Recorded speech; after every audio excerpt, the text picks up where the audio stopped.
All right, I think we're live. Let's do this, guys. The NCAA tournament is here. I'm here today with my 7 early locks that I had for the tournament. I'll also get into some more leans today. But right now, I'm just going to go through the top 7 that caught my eye right when the board came out, with some stats to back up those picks, and then we'll also get into matchup breakdowns and any questions you guys may have around the bracket. I'm not going to go, through my Final Four picks or championship picks or anything like that. Just simply because I'm in too many bracket pools with you guys, and I want to keep my leverage. But I'll definitely answer any questions you may have on a matchup to matchup basis. So if you have Alabama and Arizona in your Elite Eight, and you want to know what I think about that matchup, I'll definitely get to that.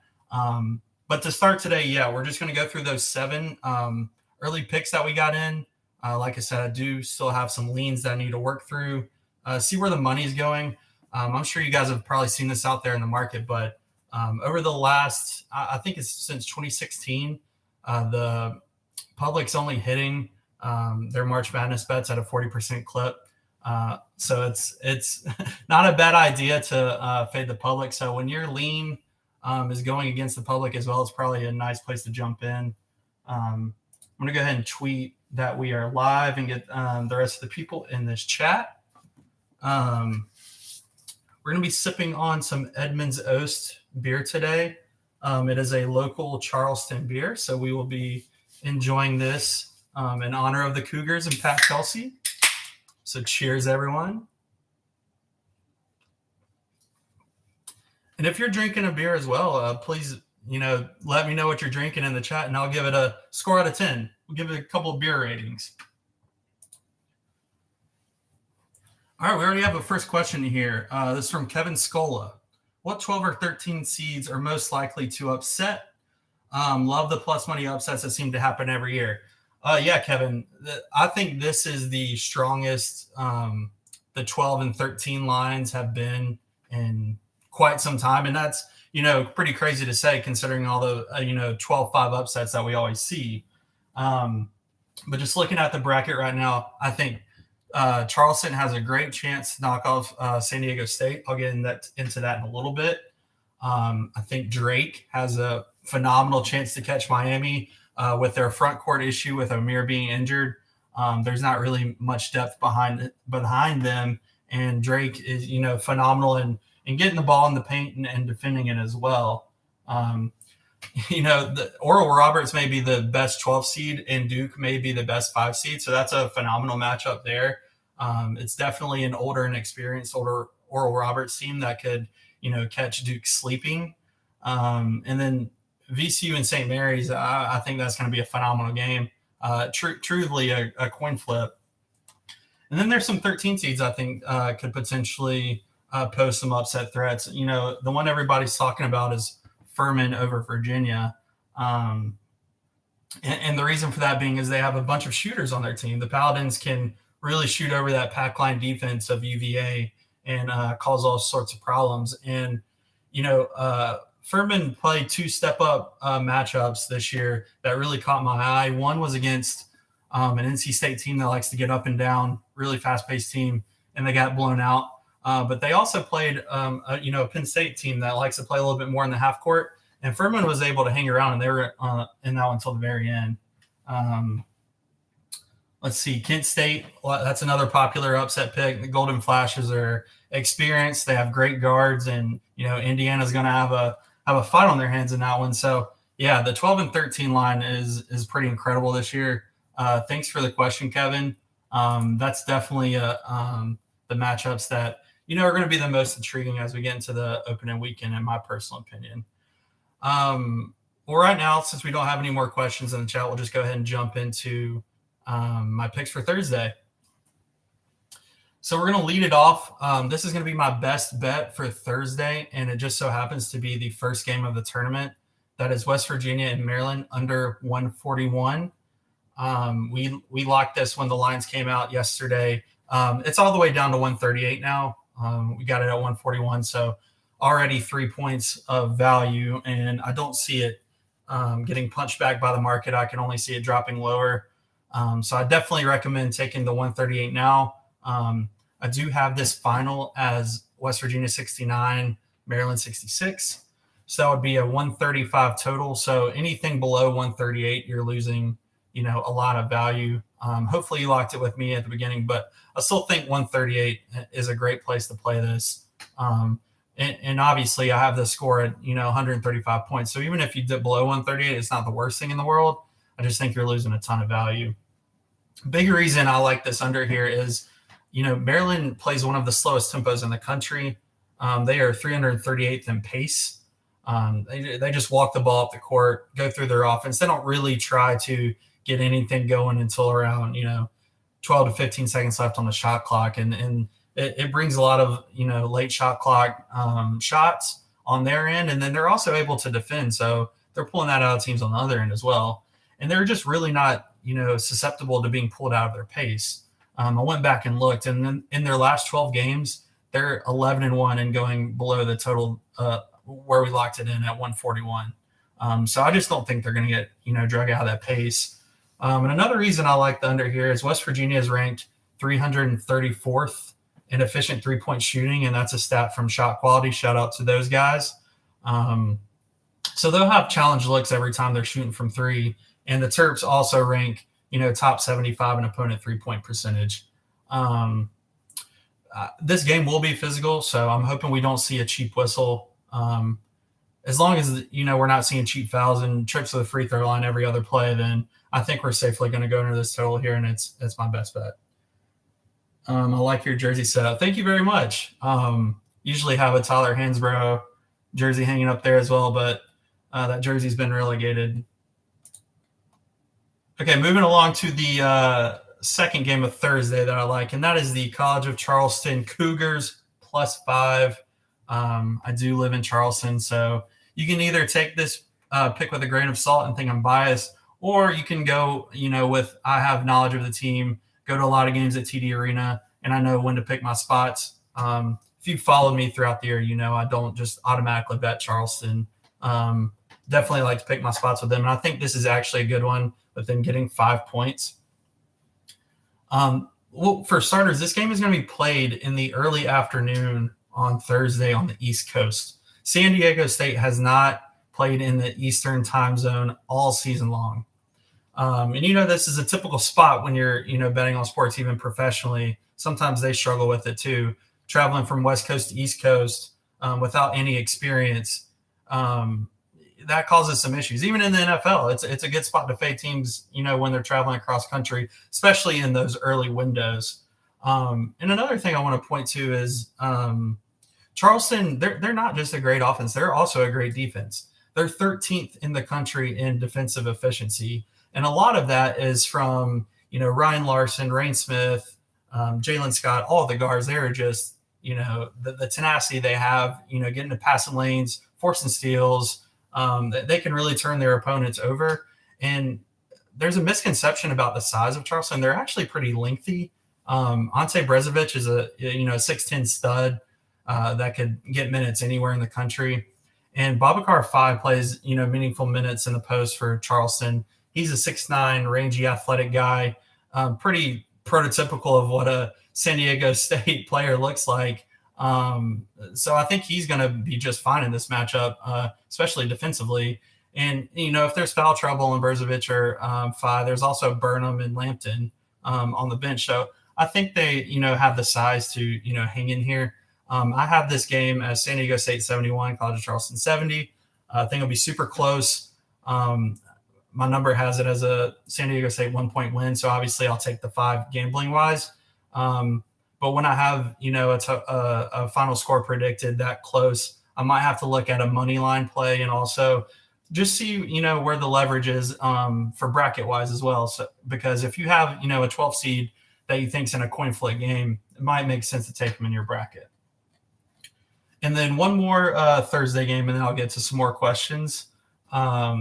Boise State Pick'em. We locked these 7 games yesterday. I've gotten some value on 3 of them, and this is the only one where I've lost value, and then the others have remained the same. Looks like the public is jumping on Northwestern here a little bit. And, I guess that's, understandable. I probably should have saw that coming. But I still think this is a slam dunk matchup for Boise State. So I definitely endorse taking the 1.5. And if it gets to 2, I'm going to jump back in and take some more, to be honest with you. The Broncos are just simply going to get this done on the defensive end. They're 35th in the country in defensive efficiency. And per shot quality, they're even, due to improve upon that. Through shot qualities, metrics of, when shots go in and what's a good shot, what's a bad shot. The Broncos are due for improvements on their defensive shooting percentages at the rim, from the three-point line, mid-range, post-up, and the free throw line. So this is a team that's 35th in the country in defensive efficiency, and they're due for, this much positive, impact to their defensive shooting stats. That's a team you need to look at. And, this is a team that also has 5 double-digit scorers. So they've got guys that they can go to, when the shot clock's running down and things are getting tough. Northwestern's a pretty good defense too, but I think having that range of shooters will help them out. Marcus Shaver is an experienced point guard. I think he'll cancel out Boo Buie for Northwestern. And then I think Max Rice and Tyson Degenhardt are just better than the rest of Northwestern. And, when it comes to big time moments in a defensive battle, which this one will be, it's just going to be who can go get you a bucket the most. And, I'm trusting Boise State to do that. I have this as a Boise State 67-64 win. All right, now I'm going to get to some of the questions. All right, this is Kevin Scola. My girlfriend Stephanie is loving the show, and she wants to ask how far her Tennessee Vols will go. As she saw them at South Carolina, she was very impressed. I am higher than most of the industry on Tennessee. I'm not going to spoil just how far I have them going, but their metrics are still through the roof, especially defensive efficiency and on the glass. This is a team that they look like an NFL team when they get off the bus. I mean, these are some big, strong guys, and a lot of people are having Louisiana as a sleeper upset pick. I don't see any way of that happening. I'm pretty close to, having to play on Tennessee in that first round game because they can just handle inferior opponents with that size. But I think that there are a few teams in the top of that, in that East region, that could come out of there. And I definitely see Tennessee being able to compete with all of them. I don't think they're just a throwaway in this bracket. All right, Zombie Dust here. Any sneaky 7-10 over 2s you're leaning on? And also, how are you feeling about the non-Big Ten refs impacting Purdue in the tournament? That's a good point, Zombie Dust. It's going to be interesting to see how Zach Edey is officiated. In regards to fouls and especially, 3-second violations. A lot of Big Ten coaches have complained all year long that, Zach Edey needs to be paying, homeowners insurance in the paint. And they might have a point there. And, also he can get away with some elbows in the back and being a little physical just because these same refs have them all the time. So that's a very good point. If Edey were to get into foul trouble, I think they're going to have a real problem on their hands. And whether they face Memphis or Florida Atlantic, I just don't think that team is very good without him. And also the pressure that those two teams can bring from a press standpoint and in the half court, I think it's really going to trouble, Braden Smith and Fletcher Lawyer and the rest of those guys. We saw it, with Rutgers in the Big Ten tournament. They just did not know what to do with that press. So I think Purdue could potentially be in some trouble in this second round matchup. That is for sure. And any 7-10s over 2s, let me see. I think that Boise State will be able to give UCLA a run for their money just simply because both teams like to play it slow. It'll be a defensive battle. And, as I've written about over the last few days, I really think the Jalen Clark absence is really going to bother UCLA. At some point, he was their defensive leader, is a great scorer as well. I think that's going to come back to bite him at some point. Texas A&M or Penn State could give, problems to Texas, I would say. But Texas is just playing so great right now. I'd have a hard time picking one of them to upset. I don't think that the 7-10 line is as ripe for an upset as the 12 and 13s, and especially moving into the next round. But I guess if I had to pick one, I would say Boise State. Kevin Scola, she has Tennessee as the winner. Hey, I mean, to each their own. She's definitely going to have her leverage in her bracket pool, that's for sure. So if the Vols go on the run, she's definitely going to take home the money. So can't hate on that at all.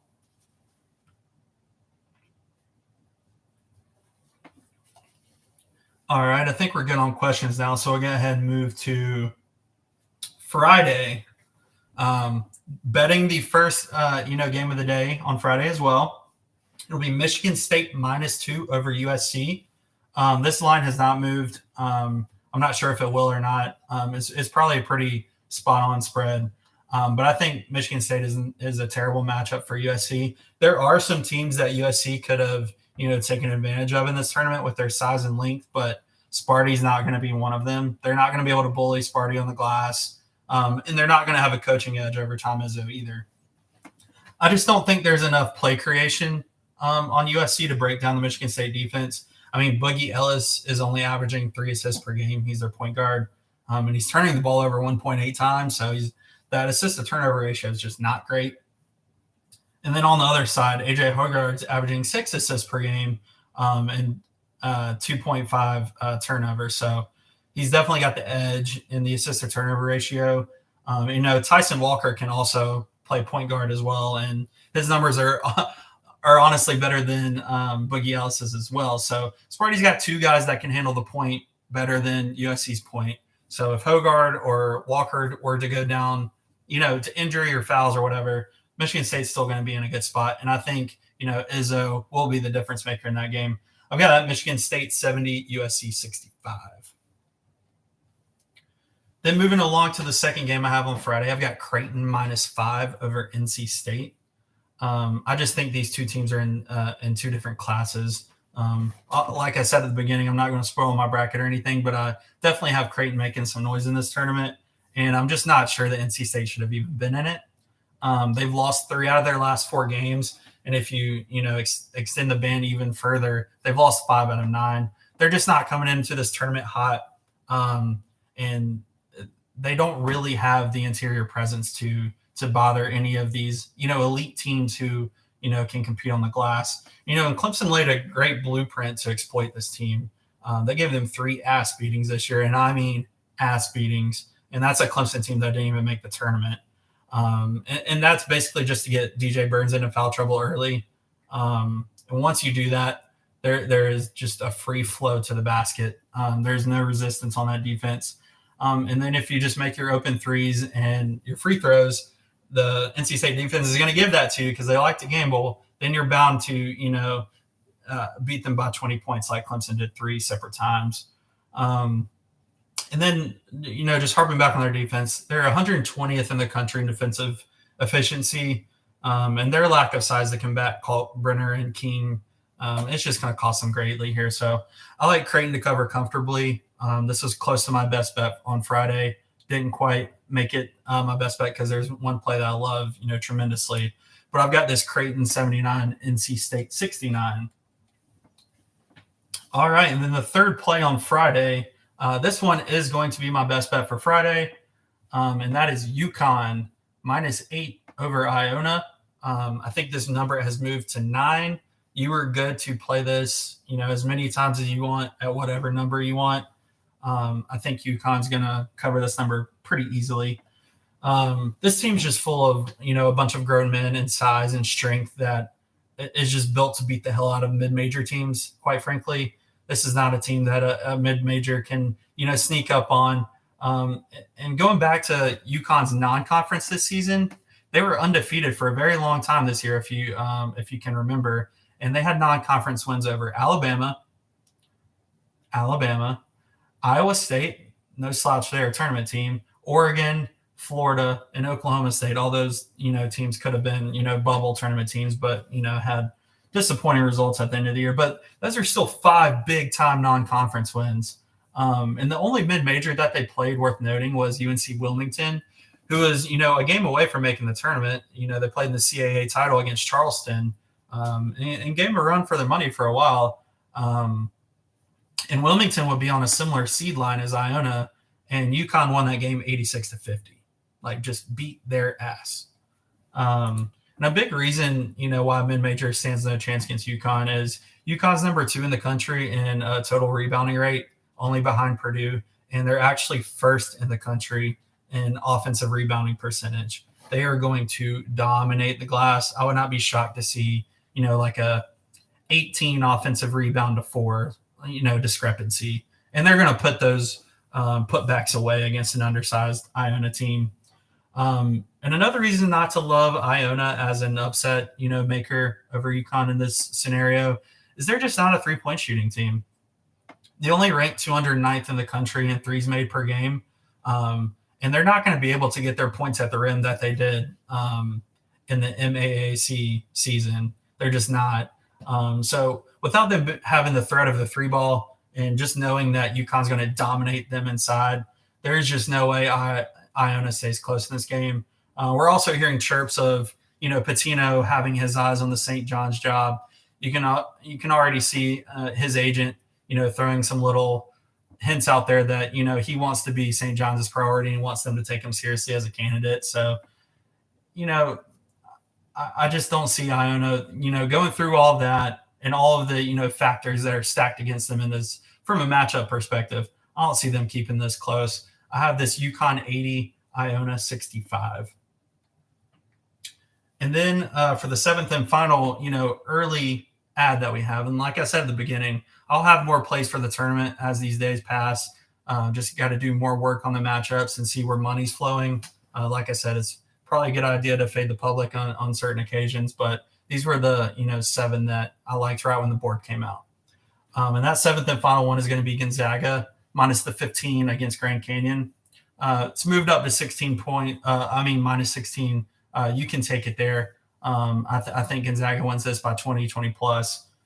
There's not a ton of analytics for me to go over here. Gonzaga is just, the number 1 rated offense in the country. They're hot as hell. And Grand Canyon's playing, without Blackshear. They've gone on a great run, without their star player. But, when you're jumping up into level to Gonzaga, you're going to need him to stay anywhere close to the number because they're not going to, keep Gonzaga under 80 points in this game. There's just no way they can. There's no way in hell. And they play too fast. They're not going to slow this game down and make it a drag and haul. Like, they're going to run with Gonzaga, and that's going to be a problem for them. And they only rank 157th in defensive efficiency. There's just no prayer for them in this game. I have this Gonzaga 85, Grand Canyon 65. And so that is all from my 7 early picks so far. We're definitely going to have more ads, like I said, through the week. Once we get, some more data, see where the money's flowing, and we can get some more picks out to you guys. Now I'm going to go back to the questions. All right, Sebastian, do you think Marquette could has a great shot to win the championship? Sebastian, I think they can. And a big reason for that is, since February 1st, they have completely transformed their defense. They are now, since that time period, February 1st to now, they are top 50 in defensive efficiency in the country. To go along with that high-powered offense, and Tyler Kolek is one of the best point guards in the country, if not the best. They definitely have a great chance to make some noise. And I love, the bottom of that East bracket for them. I have them, facing Michigan State in the second round. I think Michigan State is no problem for Marquette personally. So, then you have them to the Sweet 16 and, you're facing either Kentucky, Providence, Kansas State. I mean, I don't hate this draw for Marquette, and anything can happen at the top of this region. So, I love the way they're playing, and definitely with the newly improved defense. I mean, they can pretty much do anything they want to do. And an interesting note about Marquette's bracket draw, the Sweet 16 and the Elite 8 of that East region are going to be playing the Garden, and that's where they just cut the nets down for the Big East Championship. So they're already comfortable with the gym. They're definitely going to have their fans there if they make it that far. That could feel like a home court advantage for them, honestly. B, love it. Thanks, boss. Go Cougs. Absolutely. Let's go Cougs. Alex Bosworth. Gonzaga covers easily. Love that pick. Yeah. I mean, obviously, I agree. There's just no way, like I said, Grand Canyon keeps Gonzaga below 80 points. There's just no way. And I don't think they can score enough without Blackshear to come close covering the number. All right, Kevin Scola, any bracket advice in general? Do you try to handicap each round one by one on potential matchups or look as purely betting per round? So if you're trying to win your bracket pool, guys, the big thing is leverage. And ESPN actually gives us this tool to find out where to have the leverage in our pools. It'll keep statistics for who everyone has picked, and you can view that on your men's tournament challenge page if you go through ESPN, and it'll show you all the teams and how far they've been picked by the general public. And usually your bracket pool is going to resemble that large sample size. So finding spots where you can, be contrarian to what everybody else is doing on teams that you think can also pack the same punch as those teams that are being heavily picked, that's usually a good way to go in your bracket. And like I said, that information's free on ESPN. So I would definitely recommend checking that out and seeing where you can find some leverage. There are some great teams this year that are underseeded or in stacked brackets. I mean, what is the stat on the West? I believe there's 5 teams in the top 15 in KenPom. And a lot of people are just blindly picking Kansas right now. I don't know if you should necessarily be blindly picking Kansas. There are so many teams from that region who could come out of there and make it to, the Final Four or national title game. There are some, bona fide studs in that region. So I would definitely, start, with the West if you're looking for some leverage and pivoting off Kansas. I mean, it's hard to win back-to-back national titles. Self's dealing with his health issues. I hope he's well. Sounds like he's going to coach in the tournament. But, Kansas has some vulnerabilities too. So I wouldn't just go blanket chalk on them. Sebastian, any thoughts on Mizzou and Utah State? Points. I think this total opened over 160. Let me pull up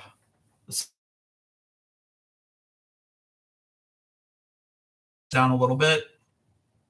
That game is just going to be points galore. I do think that Mizzou has an advantage in this game simply because Utah State doesn't pose an interior threat, and that's where you can beat Mizzou. They'll be able to play small ball with Utah State and score and all that good stuff. I do think it's truly a toss-up game. A lot of the advanced metrics love Utah State, and that's why you see the line where it is. But, man, this Mizzou team's hot, and they've talked about having a chip on their shoulder.